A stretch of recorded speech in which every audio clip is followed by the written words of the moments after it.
Today I fucked up by showing my vajayjay by accident to a stranger. Well, I don't know if this is more of an embarrassing moment than a foo. But it happened 2 years ago when I was going to a trip on a train to the capital for work, and there I'm on my seat waiting for the time to go by, and having all sorts of liquids, since I was thirsty.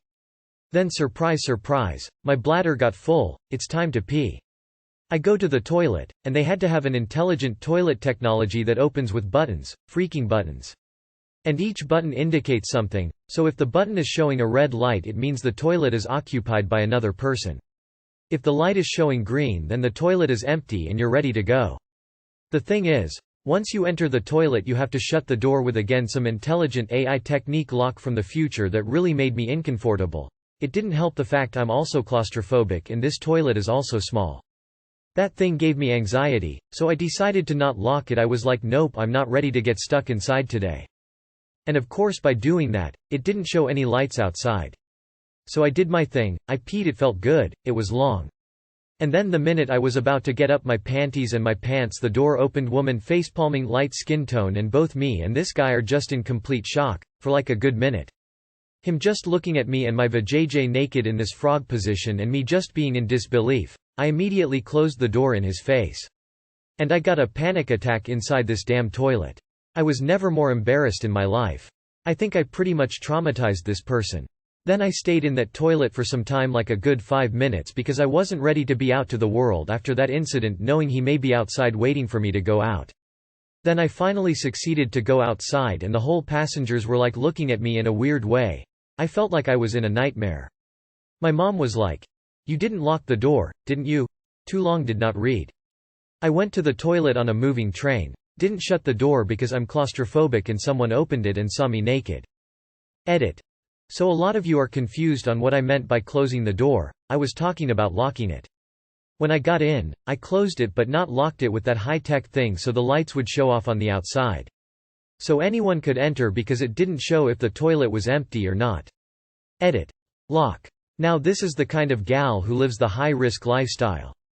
He had to pee and you made him wait 5 minutes more than necessary?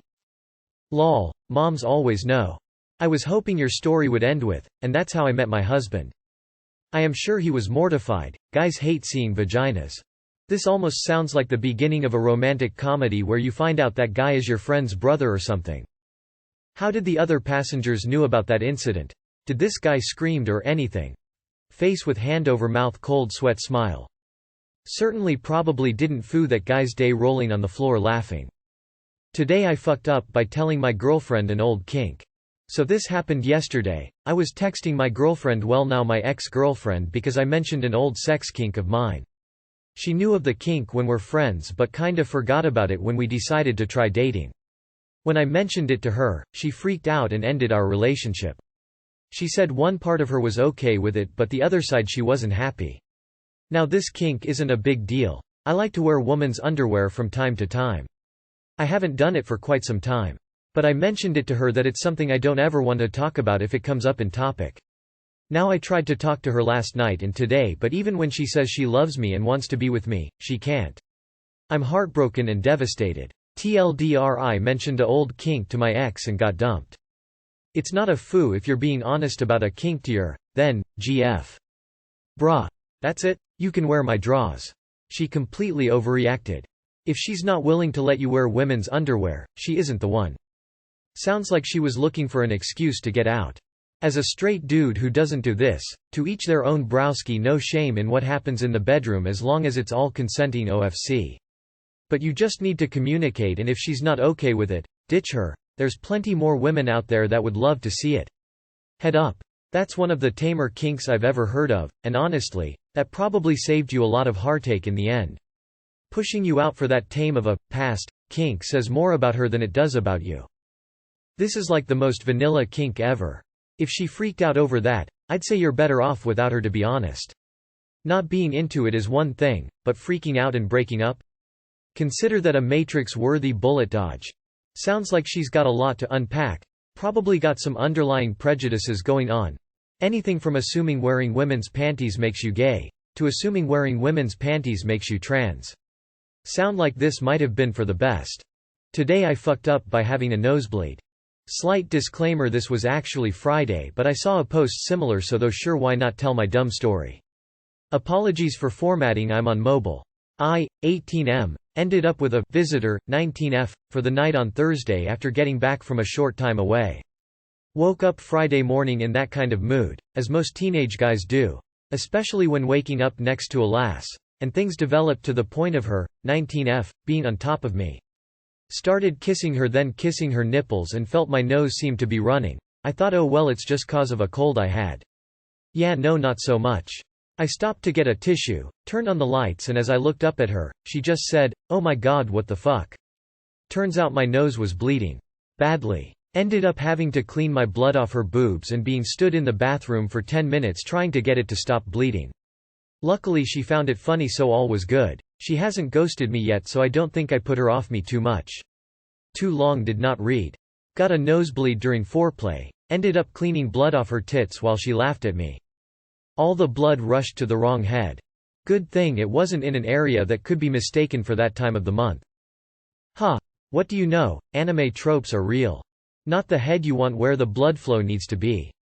Oh boy. I had this happen to me as well back in college. Was making out with my girlfriend in her dark dorm room when I suddenly felt as though my nose was running. Rather than just sniffling constantly, I ignored it and figured it would be fine. A couple moments later I could smell the blood and thought, this probably isn't good. I turned on my phone light and looked down at her to see her face was covered in my blood. She rushed over to her sink to clean herself up while I held a tissue to my nose and repeatedly apologized and laughed in between it all. Luckily she too thought it was funny. A couple years later she married me, so you've got some hope. Bruh, this exact same situation happened to me. Except we were making out also and she had blood on her face. It freaked me the fuck out. She had no idea what happened either. I was just freaking out and she was just like, what? Ignorant comment for the day, but I would think if anyone can understand inopportune timing of blood, it's women. I was hoping for a sneeze, a job interview situation, but this was good. Today I fucked up by taking a dump at my boss's bathroom while staying at his house for a week. It happened last week, but only today am I finally willing to digest this. Well, here it goes, and it's a long one. I'm a fourth-year medical student with a huge interest in neurology. I'm part of a great neurology league at my state, which is somewhat of a study research group, and through the network I built there I managed to get a really nice internship in this specialty at a big center in another state during vacations. My family doesn't really have lots of money, and med school drains a lot of it already, so I asked the program director, which is basically the boss around there, if it was okay to probably get to the hospital a bit late every day given how far the cheap home I found to stay at was. He said that it wouldn't be a good idea because punctuality is really important, and if I wanted to match there someday, for residency, I needed to take this opportunity of being there to make a really good impression on everyone. So he kindly offered me to stay at his house, which is walking minutes away from the hospital.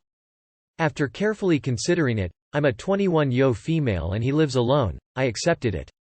As soon as I got to his place, we really clicked. He was super nice and respectful. He started showing me around the house, and when we got to the bathroom he told me that he was having problems with the water-sewer system there. There were two important rules. 1. I couldn't use the shower for longer than 20 minutes and the water couldn't be on max potency, for lack of a better expression, or else the bathroom would flood. And 2. The toilet's flush would be kinda weak for a while after someone used the shower. Well, the thing is I can't take a dump with people around. I just can't, and this was the first time in my life I'd spend this much time, a week, at a stranger's house. On top of that, he wasn't any stranger, nah. That was the freaking program director of my dream hospital, the one I want to match into really soon. So I guess there's no need to say that I freaked out internally when he told me about the problems he was facing regarding his bathroom. Well, as the days passed, I simply could not get myself to, fulfill nature's call, there. First, there were those water-sewer problems. Second, that was the only bathroom in the house and it had shared walls with his bedroom and the living room. I didn't know how soundproof they were. I couldn't even do it at the hospital because there was always someone around, and believe me I tried. That was until the golden opportunity finally came up 4 days into the experience, or so I thought. I had just come back from a long-ass tiring shift, but the program director, let's call him John, wasn't home yet. I rejoiced and rushed to the toilet, taking the biggest dumps, of my life. I was so tired and fed up that I didn't even remember that the bathroom had so many problems. I just felt this freeing sensation of finally being able to do it in peace. As soon as I got up and I looked down at my masterpiece, my heart fell to the fucking ground. I was amazed at myself, really, and horrified. Looking back, I doubt I'd be able to flush that down in any toilet lol, but I wasn't thinking straight anymore, so I just pressed the flush button as hard as I could. You can guess what happened. The water level quickly rose up. That's when I decided to stop trying to flush and instead fish those things out of the toilet. As I told you before, I had rushed to the bathroom to take advantage of what seemed to be a great opportunity, so I didn't have many tools available.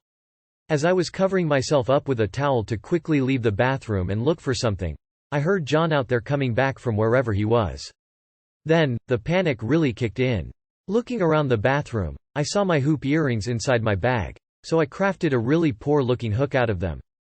Worst thing is, as I was beginning the deed, John tried to get inside the bathroom and I told him to wait. So there I was for at least 20 minutes, fishing my art out of the program director's toilet with a fucking hoop earring and throwing it into his shower cap. Yes, I used his shower cap as a deposit because the trash can was a bit taller than the toilet. All that while he was waiting outside. As soon as I was finished with the deed, I don't need to tell you the details, I threw the shower cap and my hoop earrings into the trash can and tried the flush once more. Upside is, it worked. Downside is, John probably thought that I was in there for all that time to take a dump. After that, I showered really quick, and as I was leaving the bathroom, I took the trash out because I couldn't risk him finding out what happened. So I met John with a really weird and somewhat impatient look waiting for me outside, which turned into a confusion look when he saw me carrying the trash bag. Thankfully, I guess, he just passed by me without saying a word and went straight to the bathroom. I'm glad to say we didn't have much contact after that because of our different shifts, except for him telling me what to do and where to go through messages. Nonetheless, he was friendly the night before I left the state, so I really hope it means that there was no harm done. Talk about taking advantage of this internship opportunity to make a good impression. Too long did not read. I took some giant dumps at my boss's toilet that had some flushing problems, which led me to fish them out with my hoop earrings while he was waiting outside. I'm going to start wearing a poop knife around my neck, like people wear crosses around their neck, for situations like this. People. Before doing stupid shit like fishing your shit out of toilets, try something like, "Hey John, do you have a plunger?" This would have gone way better if you had. I always hated big hoop earrings. I see I misunderstood their purpose until now. A program director at a hospital doesn't have enough cash to get his toilet fixed? WTF did I just read? On the bright side, he probably just thought that you were taking out the trash because there were period products in there or something. Fourth-year medical student beginning residency at 21 years of age. If you can't poop in the hospital, you aren't gonna have a good time in residency.